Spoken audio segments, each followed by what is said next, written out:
오늘은 예레미야 48장 말씀 통해서 모압의 멸망 원인이라는 제목으로 같이 은혜 나누겠습니다. 이 모압 족속은 아브라함의 조카 롯이 소돔의 유황불 속에서 탈출한 뒤 어느 날 술에 취한 나머지 자신의 맏딸과 동침해서 낳은 모압의 후손들입니다. 이들 족속은 요단 동편 이 헤스본 평야를 중심으로 정착해서 한 나라를 이루었습니다. 이 지역은 900여 미터 높이가 되는 높은 그런 고원 평야지대로 이루어져 있었습니다. 아주 땅이 비옥했고요. 그리고 또한 과일 농사, 목축에 적합한 그런 곳이었습니다. 이런 이유 때문에 모압은 먹고 사는 문제, 이 식생활에 결코 부족함이나 어려움이 없었고요.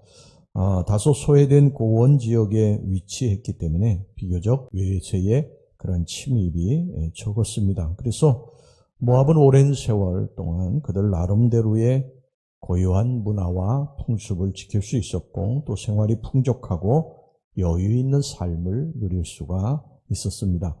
한편 이스라엘은 이 모압에 대해서 매우 우호적이었습니다. 이것은 하나님께서 이 모압하고 이스라엘은 형제이기 때문에 그들을 해치지 말라고 명하셨기 때문입니다. 그래서 이스라엘은 출애굽을 할 때에 이 모압의 땅을 통과하면 굉장히 가까운 거리로 갈 수 있는데 이 모압이 이것을 거절하게 됩니다. 그래도 이스라엘은 그들을 공격하지 않고요. 부득이 먼 거리를 돌아서 이 가나안 땅으로 가게 됩니다. 이것이 이제 신명기서 2장 9절에 기록되어 있는데 이것은 바로 이제 하나님께서 그렇게 말씀하셨기 때문에 하나님 말씀에 순종하기 위해서 그렇게 한 것이죠. 이스라엘이 가나안 입성 직전에 모압 평원에 머물 때 이 술사였던 발람을 통해서 이 이스라엘을 저주하게 하기도 했지만 이스라엘은 그들을 또 대적해서 싸우지 않았습니다. 뿐만 아니라 이스라엘이 가나안에 정착한 후에도 틈만 나면 요단강을 건너와서 이 요압이 이스라엘을 괴롭히고 약탈했어요. 마치 이제 조선시대 때 왜구와 같다고 보면 될 것입니다. 이스라엘에게 모압은 사실 눈에 가시 같은 그런 존재였습니다. 이 다윗 왕 때 이 나라가 통일이 되고 이 강력한 국가가 건설이 되면서 모압은 다윗에게 이 복속이 돼가지고 한동안 이스라엘에게 굴복했지만 나중에 이제 왕국이 또 솔로몬 왕 이후에 분열이 되자 또 이스라엘을 괴롭히기 시작을 했습니다. 그런데 이들은 이제 아수르 제국이 등장을 하자 그들에게 복속되어 조공을 바쳐야 됐고 다시 바벨론 제국이 등장을 하자 느부갓네살의 침공을 받고 마침내 이 국가로서의 존립 자체가 없어지고 말았습니다. 그리고 이후에 모압은 이제 이리저리 흩어져서 쫓겨다니면서 어떻게 보면 민족으로서의 명맥은 유지했지만요, 나라로서 이렇게 사람들에게 위협적인 존재가 되지 못하는 소수민족으로 전락하고 맙니다. 오늘 여기 본문의 말씀은요, 유다왕 여호야김 때 모압이 유다를 침공했을 당시에 주어진 이 모압 멸망에 관한 예언입니다. 우리는 오늘 이 본문의 말씀을 통해서 왜 모압이 멸망을 하게 됐느냐는 것에 대해서 같이 살펴보도록 하겠습니다. 첫째, 이 모압이 멸망하게 된 원인이 뭐냐면 모압은 재물, 이 물질이죠. 물질과 자기 노력만을 의지했기 때문입니다. 7절 말씀을 보겠습니다. 오늘 본문의 7절 말씀. 네가 네 업적과 보물을 의뢰함으로 너도 정복을 당할 것이요 그 모스는 그의 제사장들과 고관들과 함께 포로되어 갈 것이라. 모압 사람들이 열심히 일하고 노력해서 많은 재물을 모으고 그 부요함을 누렸다는 말입니다. 그래서 이 예레미야 선지자는 모압의 부요함을 이 비유를 해가지고 뭐라고 그랬는가 하니 마치 술이 그 찢기 위에 있고 이 그릇에서 저곳으로 옮기지 않음 같아서 이렇게 말을 했습니다. 11절 말씀 보겠습니다. 모압은 젊은 시절부터 평안하고 포로도 되지 아니하였으므로 마치 술이 그 찢기 위에 있고 이 그릇에서 저 그릇으로 옮기지 않음 같아서 그 맛이 남아있고 냄새가 변하지 아니하였도다. 술이라고 하는 것은 사실 이그릇 저그릇으로 자꾸 옮기게 되면요, 맛도 덜하고 또 향기도 사라지게 됩니다. 그래서 이 한 그릇에 밀봉을 해가지고 오랫동안 발효된 술이야말로 술 가운데 최고의 술로 여겨지게 되는데, 모압이 바로 이렇게 한 그릇에서 잘 발효가 돼가지고 온전한 맛과 향을 가진 최고의 술의 비유가 됐습니다. 그만큼 모압은 부요함과 풍요로움을 마음껏 누렸다는 말입니다. 원래가 이제 고원지대라 이 외세의 침입이 적어서 그들이 노력한 만큼의 결실을 얻고 풍요로운 삶을 누리게 되었습니다. 사실 열심히 땀 흘려 일하고 또 땀 흘려 이 일에서 얻은 재물의 부요함을 누리고 사는 것이 죄가 될 리가 없습니다. 그런데 문제는 뭐냐면, 모압 사람들이 자신의 열심과 노력만을 의지하고 또 자기들이 그 열심을 다해서 버는 재물만을 의지하고 살았다는 것입니다. 하나님을 의지하지 아니하고 자기의 그 노력, 애씀, 그 다음에 또 자기가 얻은 그런 재물, 이것만을 붙들고 살았다는 것입니다. 이 매튜 헨리라고 하는 이 신학자가 모압 사람들이 자기 힘으로 벌어들인 재물로 인해서 모압의 국고가 가득 차고 또 이 돈으로 모압은 성곽을 튼튼히 축조했다고 그렇게 이야기했는데, 그들이 쌓은 성곽이 그들을 보호해 줄 것이다, 이렇게 확신을 했다고 하는 것입니다. 여러분, 이 세상에는 이런 사람들이 얼마나 많이 있는지 모릅니다. 내가 열심히 일해서 또 열심히 얻은 재물, 내가 이거 가지고 산다. 여러분, 이거 가지고 사는 것 같지만 결코 이거 가지고 사는 것이 아니라 이 열심을 다해서 일할 수 있는 힘을 주신 하나님, 그리고 하나님께서 열심히 일해서 자기가 노력한 만큼 재물을 얻게 하시는 이 모든 일이 하나님이 하시는 것이다.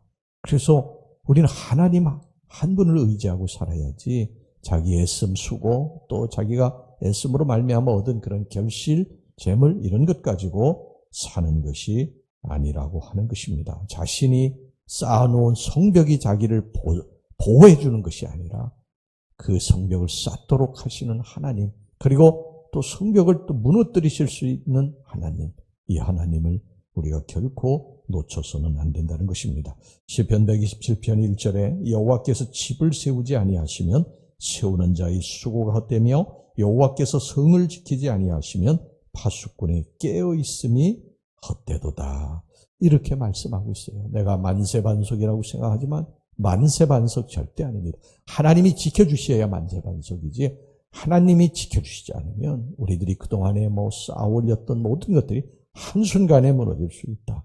우리는 이것을 평생토록 잊지 말고 살아야 될 줄로 믿습니다. 그 다음에 두 번째, 이 모압이 멸망한 원인이 뭐냐면요, 교만했기 때문이에요. 29절 보겠습니다. 우리가 모압의 교만을 들었나니 심한 교만 곧 그의 자고와 오만과 자랑과 그 마음의 거만이로다. 여기 보면요, 모압의 교만함이 얼마나 대단했던지 교만과 관련된 유사한 동의어가 교만, 자고, 오만, 자랑, 거만, 이렇게 5가지나 언급이 되고 있습니다. 이만큼 모압이 오만하고 자만심에 가득 차 있었다는 것입니다. 모압이 왜 이렇게 교만했느냐 하면, 첫째는 강한 군사력이 있었기 때문입니다. 14절 보세요. 너희가 어찌하여 말하기를 우리는 용사요 능란한 전사라 하느냐. 그러니까 그들이 훈련을 잘 받은 군사들을 많이 가지고 있었다는 거예요.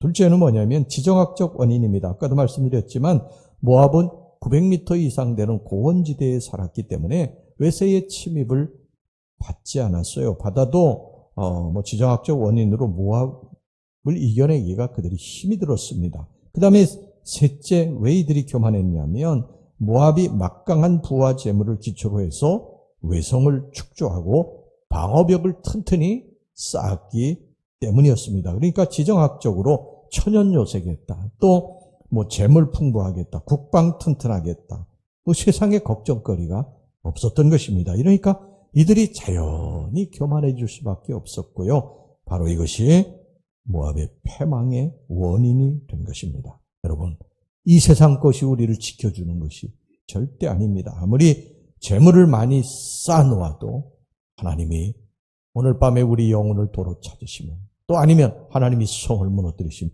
그건 아무것도 아니라, 아무리 강한 군사력을 지녔다 할지라도, 튼튼하다 할지라도 하나님이 나라를 지켜주시지 않으면 이 나라 제국은요 건불처럼 불에 타버리고 마는 것입니다. 그러니까 절대 우리들이 가진 것에 대해서, 이 모든 가진 것에 대해서, 지금 가지고 있는 것에 대해서 교만해서는 안 된다. 이 모든 것들이 하나님이 주신 것이니까 우리가 끝까지 하나님 붙들고 살아야지요.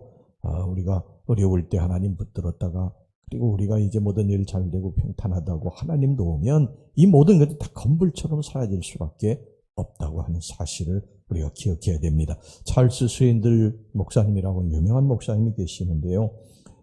이런 이야기를 했어요. 인간에게 시험이 두 가지가 있는데 하나는 시련이고 하나는 번영이라고 그랬어요. 풍족함, 번영이라는 거예요.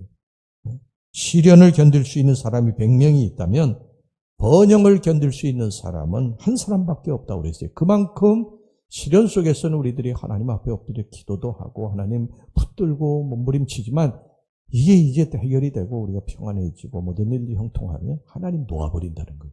우리 인간의 모습이 그렇지 않습니까? 병들었을 때 하나님 붙들고 그렇게 부르짖어 기도하다 병 낫게 되면 우리 세상으로 나가는 사람 얼마나 많습니까? 가난할 때 그렇게 하나님 붙들고 의지하다가 우리가 좀 더 먹고 살만해지고 막 그러면 그냥 세상으로 나가는 사람들이 얼마나 많아요, 우리 주변에. 이 조심해야 된다는 것입니다. 여러분, 우리가 우리의 부요함으로 인해서 교만하고 있지는 않은지 항상 우리 스스로를 돌아보고 우리가 일평생 기억해야 될 게 뭐냐. 하나님만이 나의 피난처시고 요새시다. 일평생 이것은 변하면 안 된다. 하나님 한 번 붙들고 하나님 한 번 의지하고 살아야 된다. 이것을 우리 명심하고 살아갈 수 있기를 주의 이름으로 축원합니다. 기도합시다. 하나님 아버지, 오늘 이 모압을 통해서 하나님 들려주시는 말씀을 들었으니 감사합니다. 모압이 여러 가지 그런 상황상 풍요로운 삶을 살면서 하나님이 계시지 않는 것처럼 그렇게 세상 것을 의지하다가 결국 멸망의 길로 갔다고 그랬습니다. 하나님, 우리들도 이 모압처럼 이렇게 하나님 놓고 세상 붙들고 만세반석이로 가다가 멸망으로 갈까 두렵사오니 우리가 처음에 하나님 붙들고 의지했으면 끝까지 하나님 붙들고 의지하고 인생을 살게 하여 주시옵소서. 예수님의 이름으로 기도하옵나이다. 아멘.